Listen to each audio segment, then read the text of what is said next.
Good afternoon, children.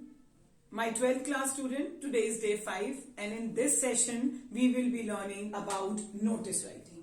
Notice writing, पहला question है creative writing skills का. अब जब नाम ही creative है, तो हमें अपनी creation दिखानी है in all the 4 questions. There are 4 questions in writing skills, और उस writing skills का पहला question है notice writing. It is coming for 5 marks. Let's see. पहले तो ये बात कर लें कि नोटिस होता क्या है. आप सबको पता है नोटिस क्या है. Notice is a formal piece of information.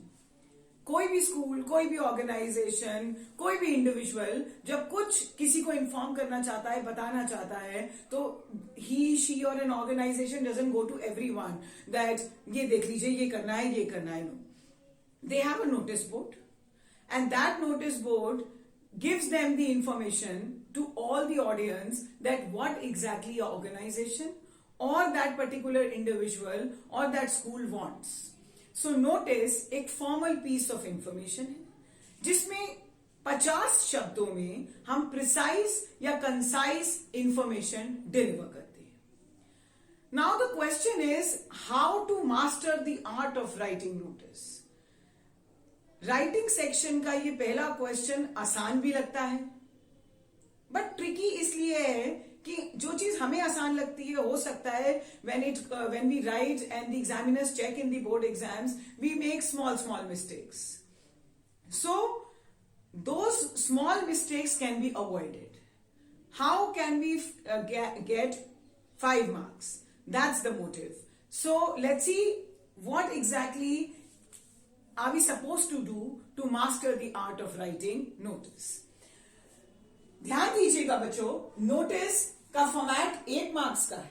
Format का मतलब अभी बात करेंगे फॉर्मेट क्या होता है. कंटेंट उसका 2 मार्क्स का है. Organization of ideas, organization of ideas माने क्या आप टारगेट ऑडियंस को लिख रहे हैं, क्या आप उनकी अटेंशन ड्रॉ कर पा रहे हैं, कौन ऑर्गेनाइजेशन है जो इसे कंडक्ट करा रही है, क्या आपने वो सारे वैल्यू पॉइंट सिंक्रोनाइज किए हैं, क्या एडेड इंफॉर्मेशन दिया है. That all comes under organization of ideas which is for 1 marks. Then accuracy means सही ग्रामर का इस्तेमाल, spellings, punctuation. If everything is accurate then you get 1 marks. Format सही 1 marks, content सही 2 मार्क्स. 4 वैल्यू पॉइंट्स हैं, 1 value point half marks का, so it comes out to be 2 marks. Organization of ideas, सारे point सही तरह लिखे हैं 1 marks. Accurate है, स्पेलिंग मिस्टेक्स नहीं है, आपने एक दो स्पेलिंग मिस्टेक किया है, अवॉइड कर रहे हैं, you will get 1 marks. Notice लिखते कैसे हैं. नोटिस बहुत तरीके के होते हैं. हमें नोटिस किसी को भी देना है. स्कूल में आपने देखा होगा कितने सारे टीचर्स को नोटिस आता है क्लास में. चलिए ये नहीं देखा तो स्कूल में नोटिस बोर्ड तो देखा है. नोटिस बोर्ड में हर आए दिन there are different notices. Question ये कि किस तरह के नोटिस होते हैं. आप सबको पता है नोटिस किसी इवेंट का हो सकता है, कोई मीटिंग है, ट्रिप. सबसे इंटरेस्टिंग तो नोटिस यही होता है. कॉम्पिटिशन है, क्विज है, कोई स्कूल में सेशन होने वाला है, किसी भी तरीके की इंफॉर्मेशन डिलीवर करनी है तो it is always done through notice. 5 marks का ये क्वेश्चन किस तरह अटेम्प्ट किया जाना चाहिए so that we can as, we can get full 5 marks. Let's see. The primarily important thing is it has to be made in a box. पहले मत बनाइएगा, पहले नोटिस लिख लीजिएगा. After that you try and make box. If you want you can indent it. Points लगा दीजिए कि ये मेरा यहां से यहां तक मुझे शुरू करना है सेंटर में, ताकि आप सही तरह नोटिस लिख पाए. हाँ, I am asking you not to actually complete the box because you never know आपकी जो फॉन्ट साइज है, कभी कभी आप बॉक्स बना देते हैं और नोटिस एक्सीड कर जाता है. उस बात का ध्यान रखिएगा. काम क्लैरिटी के साथ होना चाहिए. ऐसा नहीं आधा नोटिस इस पेज पे है, आधा नोटिस नेक्स्ट पेज पे है. Let's make sure that the complete notice falls in 1 page. थोड़ा सा पेज छूट रहा है, leave it, move on to the next page. बात करें नोटिस की तो नोटिस बॉक्स में होगा. Let's understand it is not a squarish box. सबसे इंपॉर्टेंट बात बॉक्स में that it is not a squarish box. Box बनाएंगे, लेटेस्ट सीबीएसई के इंस्ट्रक्शंस के अनुसार आप सबसे पहले नोटिस लिखेंगे. It has to, I am not asking you specifically to be in capital but highlight it, dark it. Leaving a line, please listen to me very carefully. Leaving a line, name of the organization और institute with place.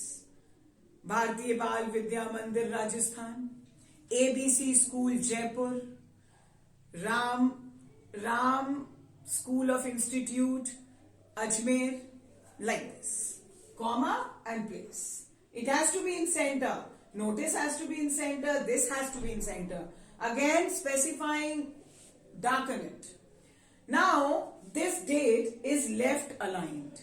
It is aligned here on the left side. कैसे? Format है DDMMYY. Date, month and year. एक line छोड़ेंगे और heading पर आएंगे. Heading मतलब title, title मतलब सब्जेक्ट. अगर ये ही फेस नहीं होगा तो आप क्या इन्फॉर्म करेंगे कि आप किसके बारे में नोटिस कन्वे कर रहे हैं. What is the notice about? Excursion है, एक्सकर्जन नहीं तो कोई क्विज है, इंटर स्कूल स्केटिंग कॉम्पिटिशन है, कोई मीटिंग है सोसाइटी मेंबर्स की, you have lost something. So that heading or the subject is the face of the notice. Then let's come to the body of the notice, that is the content. इस content के बारे में बात करें तो ये ही है ऑर्गेनाइजेशन ऑफ आइडियाज. आप ऑर्गेनाइज कैसे कर रहे हैं आइडियाज को? First thing first, drawing the attention. हम 12th में हैं तो मैक्स टू मैक्स 10 से 12 तक का ग्रुप आने वाला है. So drawing the attention of the set group of students whom you want that they should actually see the notice. Generally notice कैसे शुरू करते हैं? All the students are hereby informed. Yeah, this is to inform all the students of classes 10th and 12th. दोनों ठीक है. याद रखिएगा notice passive language में लिखेंगे. आई, वी, पर्सनल प्रोनाउंस का इस्तेमाल ना करें. पैसिव टोन में नोटिस लिखें और 50 वर्ड्स में आपकी पूरी डिटेलिंग खत्म हो जानी चाहिए. वापस आते हैं यहां पर. Drawing attention of 10th and 12th. Now who's the organization या department that by whom this has been organized? Oral समझाऊं तो all the students of classes 10th and 12th are hereby informed that the cultural committee of the school is organizing dash. Sorted. Attention भी draw कर दिया. किस organisation या school का कौन सा डिपार्टमेंट वो प्लान कर रहा है, वो इवेंट क्या है, अब उस डैश में वो इवेंट आ जाएगा. It is hereby inform to all, या this is to inform the students of class 10th and 12th that the cultural committee of the school is planning an inter school skit or dance competition on the occasion of Children's Day. Event आ गया, occasion आ गया. Giving details of date, time and venue. एक बार समझा दें. These are date, time and venue. When is the program? What is the time? Which is the venue? So that the said audience get to know the complete information, what, when, where to be delivered and how. कोई और specification रह जाती है किसी भी तरीके की, वो हम वहां लिखेंगे. Very important, how to end notice, line with reference to undersign. हमेशा लिखते हैं ना कि kindly contact the undersigned for any information, या for further information contact the undersigned. With this, we'll come to an end to the notice, followed by वापस left aligned है, date भी left aligned है, सिग्नेचर्स, नेम ब्रैकेट में, caps में, capital bracket, again reminding you all, नाम bracket में हो, capital हो, and designation all aligned on the left side. After that, you can complete your notice. That's how your notice gets complete. You will have to make a box. याद रखें, content का मतलब क्या है. Content है वो value points जो question के अंदर है. What exactly the question demands, वो चारों वैल्यू पॉइंट, वो तीन जो भी वैल्यू पॉइंट्स हैं, उनके बेसिस पे these marks will be awarded to you. No doubt it is very simple, but with practice, I know that all of you will be able to ace it. My next video would be with an example of notice so that you can understand, and if there is any doubt or any apprehension, you can clarify with that. 5 marks question जल्दी से brush up कराती हूँ. 5 marks question box में बनता है. Notice school और institute का नाम, date, left hand side, heading, subject, content, 50 word में. याद रखें कौन ऑर्गेनाइज कर रहा है, ऑडियंस को अटेंशन जरूर मिलनी चाहिए. देन इवेंट, इवेंट का नाम, details giving, date and time and venue. अगर कोई और रेलेवेंट डिटेल रह गई है तो, and last that contact the undersigned for further clarification, signature, name and designation. And then make a box, you're sorted. Thank you so much. I hope you like this video. Do like, share and subscribe my channel for more information.